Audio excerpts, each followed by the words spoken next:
Konnichiwa, my friends. Welcome back to DepDiv, the show where we stare into the geopolitical abyss and say, ah, yes, quite spicy today. I'm your host, the one human foolish enough to deep dive into international economics before finishing my morning matcha. Today, we tackle a topic so messy even my ramen bowl is jealous: China's current instability, and why Beijing is giving Japan the diplomatic equivalent of the silent treatment mixed with yelling. So buckle up, nerdy nakama, if you like macroeconomic chaos, geopolitical tsunamis, and governments pretending everything is fine, yes, very stable, totally no crisis, then oh ho ho, this episode is for you. All right, let's dive in. So, China, our big neighbor with the big economy and even bigger, we are totally doing great, don't look behind the curtain, please, energy. Recently, China has been striking a firm diplomatic pose against Japan. Firm like stiff tofu, not silken, and everyone's asking, why now? Why Japan? Why so Tunsen? Well, Minasan, the answer might be less about foreign policy brilliance and more about domestic meltdown bingo. The real story here, according to the experts, is that this isn't about some brilliant foreign policy. It's the oldest trick in the book. When things are falling apart at home, you find someone to yell at outside. It's a massive strategy of deflection, turning all that internal frustration and anger outward. And you don't have to take my word for it. Professor Seki, a China affairs expert, basically lays out the entire playbook.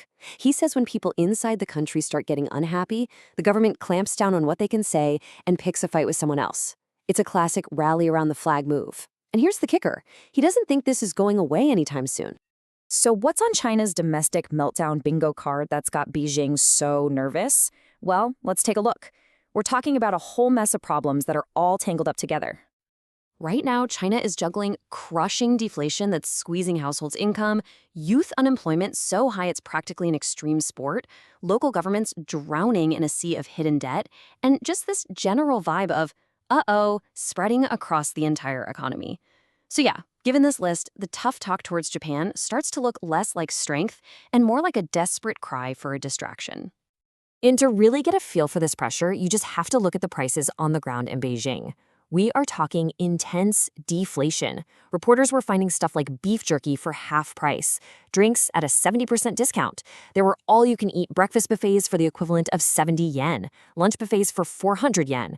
Come on, these aren't just good deals. This is a massive red flag that businesses are desperate and people just aren't spending money. And this isn't some new blip on the radar. This number right here, 37, that's how many months in a row China's wholesale prices have been falling. We're talking over 3 straight years of deflationary pressure. When the prices for goods leaving the factory just keep dropping and dropping and dropping, well, that's a 5-alarm fire for an economy. And at the very same time, you've got a massive social problem brewing. A youth unemployment rate of 17.3%. Just think about that. Nearly 1 in 5 young people, many of them with university degrees, can't find a job. That's a whole generation's hopes and dreams getting crushed, and that is a recipe for serious social instability. And lurking beneath all of this, a mountain of debt. A truly mind-boggling mountain. The IMF estimates that China's local governments are sitting on about 1,450 trillion yen in hidden debt. Debt that's not even on the official books.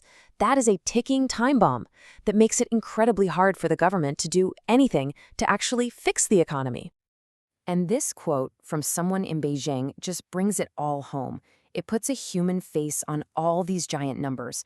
A 20 to 30% drop in income is devastating. That's not a statistic. That's someone's life getting turned upside down. All right, break time. Hey, listener-san, yes you.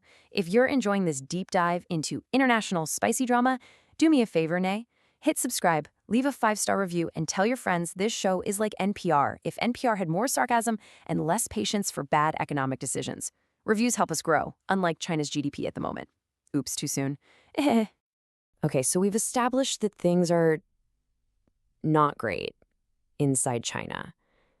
So what happened in Japan when Beijing started telling its citizens to maybe rethink their travel plans?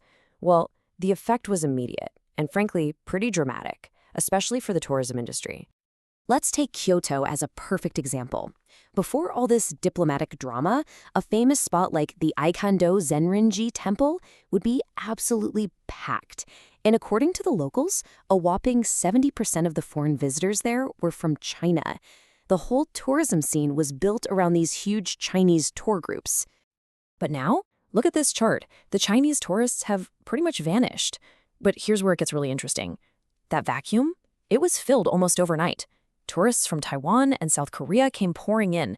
But the biggest surprise? Japanese tourists came back.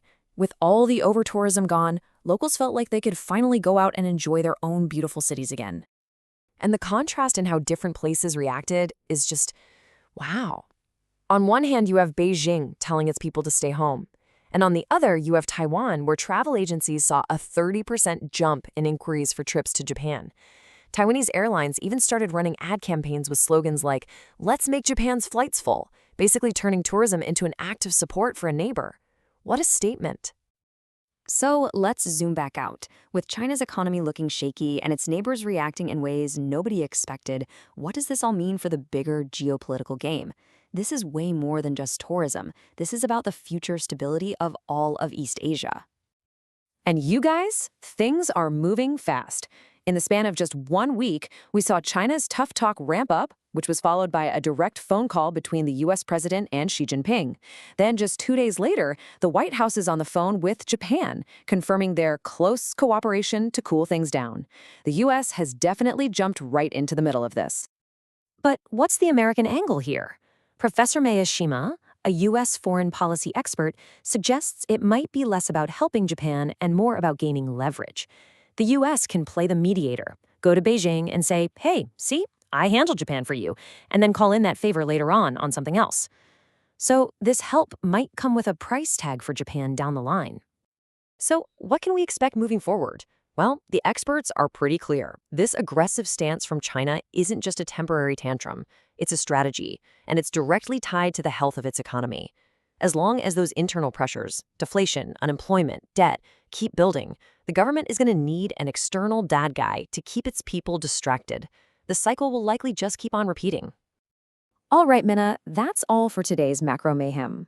Special arigato to our legendary producer, the mighty FireflyHaku, whose editing skills are so good, even China's National Bureau of Statistics asked him for tips on optimizing numbers.